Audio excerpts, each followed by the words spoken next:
So pretty much what you learned in school was trash.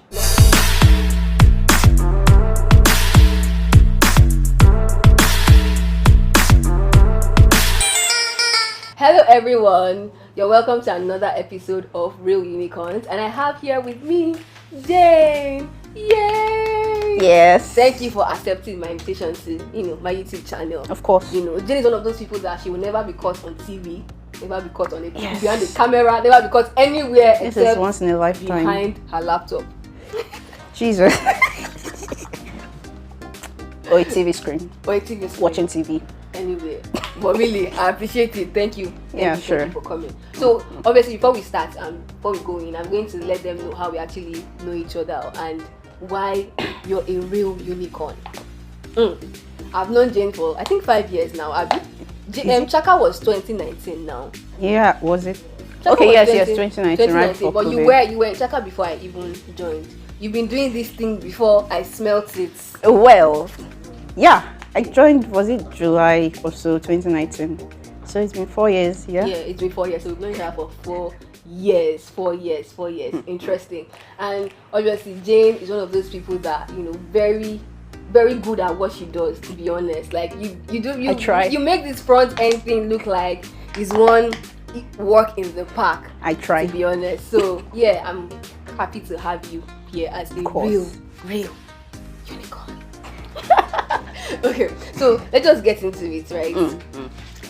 Like you said, we met at Chaka 2019, but obviously you have been doing this tech thing, this coding thing before that. So what's your story? Tell us from the scratch. How did it all start? Where do I start from? It's been like 4-5 years now. Is it up to 5? That you've been coding? Isn't it more? Nope. Really? You're doing so well. Like you've been talking for a decade now or something. Story. So how did it even start? Started with HNG. So I was part of HNG 4. For those who don't know, hotels. Yes. Hotels.ng. They have a hotels.ng internship. It was a remote internship, so it was for 3 months. Yeah. I think then I was just finishing my service, and I was jobless, looking for carrying my file up and down. And then I joined the internship for 3 months, and then I was one of the finalists. Yay! So yeah, and then after that, they now called me to come on site for to continue the internship for another 3 months. Interesting. And then I kicked it off after that. What year was this? This was 2017. It's more than 5 years now. No. Wait. Wait. I know I'm not good with dates. Wait. Okay, 2017. So I finished service 2017. Okay, this was 2018. Yeah, this was 2018. So after the whole HNG stuff, which was like a total of 4 months, I left after 1 month. Wow. And I got a full-time job at CityServe. It was like a traditional company. They are not really tech. They were bringing us in as the tech people to start that. So I was there for about a year, and then I moved to Chaka. Okay, I took a break for a month or two. Then I moved to Chaka. That was where we met. Yeah. And then I stayed in Chaka my journey has been a lot of jumpings, but of course. I stayed in Chaka for about a year and again. A year plus, yeah. And then I got into Eden. Fine, Eden was not up to a year, but it was around 9-10 months. Yeah. And then I'm currently working for a company in Germany. You guys, all the way from Naira to... Should we tell them? No. No. I'm not so happy about our currency right now, so... At least you see foreign currency to be earning. So people are still earning it. Well, everybody, their own problems. I have my own problems. Alright. So, I want to take it way back. First of all, in uni, what did you study in uni? Okay, I studied computer engineering. 5 years. Okay, that means you already knew from the start that it's coding. No. Well, what was the plan? There was no plan. The plan that I got into uni with was the same plan my parents had, which is finish university with some good degree, carry your file up and down, you get a job, you dress corporate, wake up in the morning, 8 o'clock. If you're in Lagos, 6 o'clock, enter traffic. Enter bus. Go to your office. They close, start coming back home. So that was sort of the, default plan. Default. And I was back in school, a couple of friends of mine were like trying out this whole coding thing, Java, JavaScript, this one, C++, C#, and all these languages. Everybody was just trying random shit. Nobody knew what they were doing, but they were just we were just there. Yeah. And well, I tried and I dropped and tried and dropped, and yeah, I didn't really follow through with it. It was like after uni, after service, then I actually got serious with it. Things were not getting clearer. It's like, I mean, back then I was writing C++, I was writing console, and I'm like, what can I actually do with this? There was no one to like put someone through like, you can create this. Because I hear you can create desktop apps, you can create this one, and I'm here writing 2 + 2 is equal to 4. What was that? Yeah. So yeah, there was that knowledge gap that I had back in school. So pretty much what you learned in school was nothing, trash. Nothing compared to what you needed to actually. I only learned how to memorize shit and then write it in exams. Wow. So how did you then, like, how did you go from that person that was just doing 2 + 2 with code and now like building amazing apps and things like that? Okay, so in my 400 level, IT, where I did my IT, I was in the IT department. Yeah. So the boss there was like trying to introduce me to HTML, CSS. That was when I first learned HTML, CSS, and I built one fancy looking website for them. Yeah. I don't know if they're still using it, but yeah, I built one fancy looking website and I kind of liked it. Yeah. And then I went back to school. I tried my hands on PHP. Backend was funny because I couldn't understand what was going on. I couldn't see. You couldn't visualize. Yes, I mean, I've written HTML and CSS, and I'm like, okay, this is what it looked like. If you change this, you get this. Well, backend was like, I'm supposed to just have this imagination in my head. Yeah. So yeah, that was the first time I tried, web development. And after I went back to school, everything finished. I went back to reading books and writing exams. I would say that's where it started. And then after school, the HNG internship just came as I saw a friend of mine that was like in it, and he was looking so, I'm like, this looks thrilling, I'll join it. Yeah. And then I joined in, and it was a lot. I guess for me, it was more of the excitement of producing results that pushed me. It was exciting though. HNG was exciting. So yeah, that's how it all started. That was pretty much it. Wow, that's very, very interesting. I think a lot of Nigerians can relate to studying in especially some federal universities, and pretty much what you're studying doesn't really get you.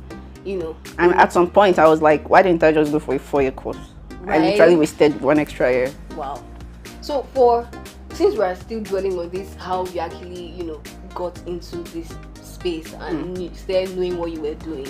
I'm sure there's some people watching this video. In fact, women in tech, there are not a lot of women in tech. So there's a women that are now coding.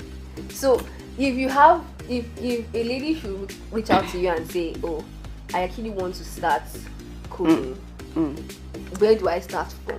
What do I do? I would say it depends. Different people have their different learning processes. So I've come to learn. For me, I preferred reading, but not necessarily reading a book per se, maybe following examples. For me, I use W3 Schools and Free Code Camp. W3 School? Yes, w3schools.com and freecodecamp.com to learn. For some people, it's mostly videos. For some people, it's actual books, like PDFs and all. Some people, they enroll in schools. I mean, there are a lot of coding schools out there now. Up right now, yeah, definitely. So I would say it is.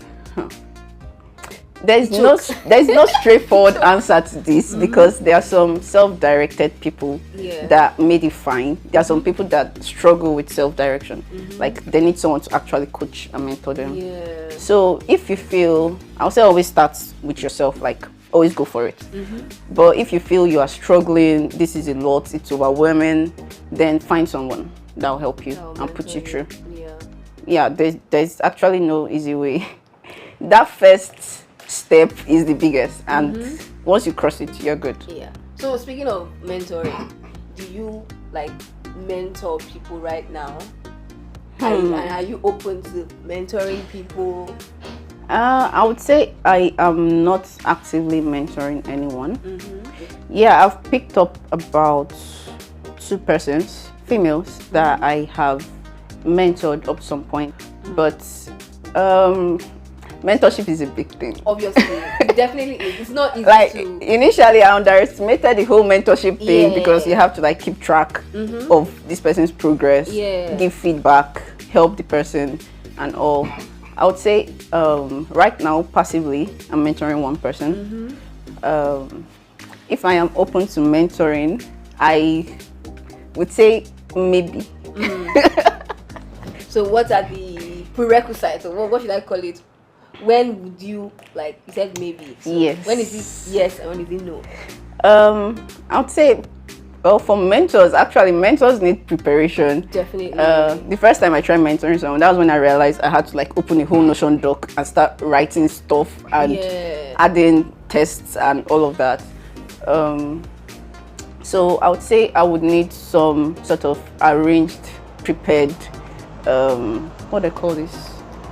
Document template. Or yes, something. A template for the person to follow through. So I think I actually have a question, and this still boils down to women in tech. Women in tech. It's a movement. So how has it been, working in the tech space as a woman? And I'm also guessing like working as an engineer, you work mostly with men because there are not a lot of women in this space. True that. So how has it been for you? Well, I would say it is not completely new to me because I did computer engineering. We are literally 30 females in the midst of over 200. So I'm used to the whole having to work with a lot of guys. For tech specifically, it's been, I felt like I've had to like put in a lot more effort. Like I feel like if an interviewer had to choose between a guy and a girl that were on the same skill level, they'll pick the guy. I don't know, maybe because it's a man's world or there's some bias on it. Maybe it's just Nigeria, I don't know, maybe. But yeah, I've always felt like I had to like put in some extra effort, convince this person that I am it, and also and have the skills to show for it. Like I never let the fact that I'm a female or anything like pull me back, and I can female my way into things. It's always good to have the hard skills. Yeah, that's actually good to hear. That's great to hear. If you're a woman watching this video right now and you're looking to join the tech space and you're just really wondering, oh, it's men that are in engineering. Oh, please apply. Like apply. Don't let that discourage you. At all. Like not one bit. Just put in the effort, put in the work. You're good. Awesome. So, front-end engineering, right? If another scenario, if a lady walks up to you and says, okay, I want to be a front-end engineer, what language would you recommend that I start learning? Like a language that, is kind of versatile. A lot of companies, build on those languages. Front-end technologies, web technologies, the most popular ones are HTML, CSS, and JavaScript. Of course, always starts with your HTML and CSS. HTML and CSS. HTML, CSS, and JavaScript. A lot of people tend to like look at libraries like React or Vue or Angular. Which one should I do first? Learn vanilla. Vanilla. Start with vanilla. As for the framework to pick, I know initially, like when I was like a year or less than a year into front end, I had this whole conflict of what framework do I start with? Yeah. Like every time I talk to my friends also into front-end, they'll be like, they have started learning this framework, and I feel like I'm being left behind with just vanilla. So there's that confusion initially of, should I go with React or Vue or Angular? I would say it depends. It depends on your personal preference. When I inquired or asked people, they're like, React is the most popular, it's backed by Facebook, and so all React of that. Is more like marketable. You would see a lot of React jobs out there. Like React populates the market. As for Vue, it does not have a company backing. It was developed by Vanu that is maintaining the library and all of that. And the funny thing is, you don't have to stick to one. Like, just start with one, and then the other ones even come easier. For example, I started with Vue. Vue was like, for me, and then I picked up Angular, I picked up React. It's not such a big deal. All these things come with like years, or let me not say years, with experience. As you learn one, you want to learn the other one, so you're not exactly just left behind. It's easier to learn once you have like got the hang of one. You just start building from there. It's interesting.